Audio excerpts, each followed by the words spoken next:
Here are the 22 things that change civilizations. People say that history rhymes, and the reason for that is that things evolve and influence each other in ways that change over time. So in this video, we're going to talk about the 22 determinants, which we'll call them, that cause those changes in the rises and falls of empires. Welcome back to my channel. My name is Sam, and I want to make self-growth normal, because people shouldn't have to look this information up. It should just be mainstream knowledge. If you agree, please make sure to smash that like button. Now let's start with a determinant, because what does that even mean? Well, a determinant is a factor which decisively affects the nature or outcome of something. So basically, when we talk about determinants, we're talking about things that change other things in the environment. And I'm just saying that the only reason I'm saying this is that if you don't understand what a determinant is, this whole video is probably going to sound like a fairly exciting lecture about just huge causes and effects that happen in the world, which, to be honest, that's kind of most simply put what it is. But all of this information, by the way, is from a book that just came out called Principles of Dealing with the Changing World Order by Ray Dalio. I'm going to link my review of the actual book when it comes out in the description. It should be in a couple weeks, I think. I'm working on the review right now, I'll tell you that. Before we actually go into the straight up determinants, for anyone who's watching and they're like, Sam, can you just shut up about all this fluff and just tell me what the determinants are? I will say that when these determinants are at their strongest in both quantity and quality, an empire is at its best. His best examples were the British Empire and the Dutch Empire and their risings and fallings. And lastly, just so you know, these determinants interact, they blend with each other, and they also affect each other. So here are the determinants. Number one is geography. The quality of a country's location and resources determine so many different things. Europe has a lot of these differences within it compared to the US, and that resulted in divisions between languages and cultures. The more you listen to this, the more of this I go through, the more you're going to start to, you might think to yourself, this is kind of weird to think about, because it's not, you don't hear about it every day. Number two is geology, which is more important than it sounds, but it shouldn't be more valuable than actual capital. Inventiveness changes in demand, so its value can be volatile, but over time, gold, copper, and other natural resources do go down. Plus, fossil fuels and stuff like that, they're being replaced by solar, hydrogen, water, etc. You can't just rely on one commodity. Number three is acts of nature. What does that mean? Horrible things in nature, like epidemic diseases, floods, and droughts. The Black Death killed somewhere between 75 and 200 million people. Smallpox, which I didn't actually know this, killed over 300 million people. This feels kind of dehumanizing to say, but these can act as stress tests to really show how able a culture or a society is to withstand such acts of nature, if you will. Number four is genealogy. I have to admit something, I sucked at genetics in 10th grade, so I can't tell you guys that much about this, but the genetic makeup of a country's population, believe it or not, does affect its economic outputs. Only about 15%, and I have no idea how Dalio calculated this, but he's been in the game for over 50 years, so I guess he's had time. 15% of those outputs are determined by a country's collective genetic code. From here on, these are what he called the determinants of human capital. History has showed us that the way we are with ourselves and others is by far the most important determinant. Whether we're disciplined, we hold ourselves to high standards, whether we're understandable and flexible with each other, it allows us to minimize hardships and increase and seize great opportunities. But this is what's allowed areas you don't hear about every day, probably, or depending on which one you live in, like the Netherlands, Switzerland, Israel, and Singapore, how they've achieved great wealth and power. Number five is self-interest. This one is the most powerful motivator, but what's most critical is which kind of self-interest. Whether it's family, city, teams, etc. Number six is the drive to gain wealth and power. I don't exactly understand how this is so different from number five, self-interest, but it's pretty clear why it's so important, because history shows that when you spend more than you make,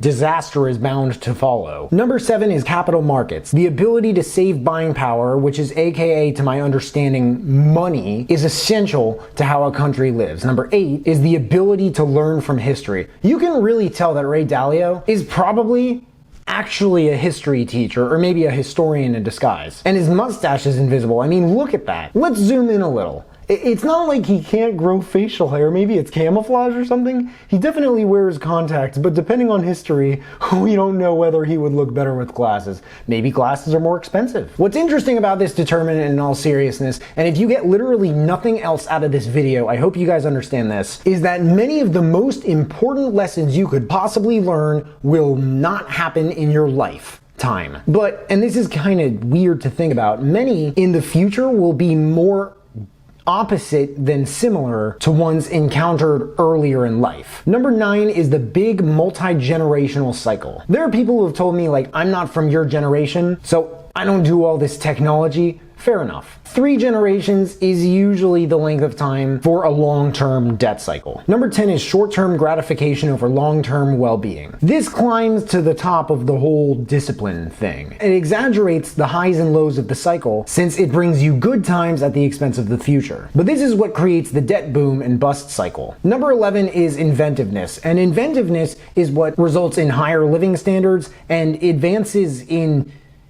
basically everything. It's like an upwards corkscrew, and you use the corkscrew when you open the wine and you have a little bit of fun, but you have to be 21 or older in America. I don't know about other countries. Without this determinant, our lives would basically be the same from generation to generation. Number 12 is culture. Culture provides ideas of how a country works and principles for how those should be handled. And culture goes back thousands and thousands and thousands of years. Number 13 is openness to global thinking. This is an indicator of how willing a country is to learn from other countries around the globe, like what makes them stronger or weaker, and what helps people live their #best lives. Number 14 is leadership. Everything we've talked about so far is influenced easily by leadership positions. It's kind of like chess, but I haven't played chess, but what I've heard, based on what I've heard about chess, it's kind of like chess because every move helps determine the outcome. In every generation, if you think about this, only really a few hundred people make the biggest difference. Number 15 is wealth gaps. As economic conditions get worse, this gets worse, and people begin to fight over time over a shrinking pie. Number 16 is class struggles. In all countries, people are either assigned to a class or they assign themselves to a class. The class determines your friends and your enemies. The most common classes are rich and poor, but there are other classes like race, ethnicity, religion, gender, lifestyle, and political affiliations. Class warfare causes ripple effects in all of these. Number 18 is the political left and right cycle. Sometimes these are peaceful, sometimes they're violent, but they are important to understand. Which one of these isn't important to understand? How many times have I used the word important in this video? Which one isn't? Maybe genetics? No one cares about genetics. It's drunk. Go home, genetics, you're drunk. It had too much of that wine we were talking about earlier. Number 19 is called the prisoner's dilemma. This is a concept from game theory that explains why even if the best thing between two people is to cooperate, the logical thing is for one to just kill the other off first, because it's about survival, right? Maybe, but it's a choice. Number 20 is win-win and lose-lose relationships. It's obvious which one of these is more ideal, but sometimes there are just irreconcilable differences that result in the prisoner's dilemma. Number 21 is the balance of power cycle. Allies and enemies here will work together to gain power. Why does this sound like something you would see in like a hit Netflix series? This takes place everywhere, from local politics to national politics to geopolitics. Lastly, number 22 is military strength and the peace and war cycle. The mere threat of force is power, and sometimes the use of force is required. But there is no effective international and judicial enforcement system that dictates whether and when and whatnot countries do test these powers. But those are the 22 things that change civilizations. It's kind of ridiculous to think about, but these all test orders and disorders and how they change. They interact with each other and weave together, and sometimes they fall in love and feel some type of way about each other, and you never know what can happen from there. But sometimes they become enemies and they hate each other and they fight. I don't even know where I'm going with this. In all seriousness, human nature enters into our choices, and there are 3 cycles in which all of these take place. But those 3 cycles you can learn a little bit more about in the book Principles for Dealing with the Changing World Order by Ray Dalio. So those are the 22 things that change civilizations. Let me know what you guys think in the comments. Is this all completely insane to think about? Are you gonna check out the book? Because I did, and it's really good. I didn't finish the whole thing yet, but I'm like, I don't know how, but the audiobook, I'm like 12 hours in, it's fire. I hope you guys got value out of this video. If you did, please make sure to smash that like button and subscribe if you haven't already, because 1, it's free, and 2, I don't get why people watch this far into my videos and they don't subscribe. If you have subscribed and you want to turn it up just a notch and hit that notification bell to get a notification anytime I drop a new video, that would mean the world to me. Thank you guys so much for watching. I really appreciate it. You can find me everywhere, and I will see you then.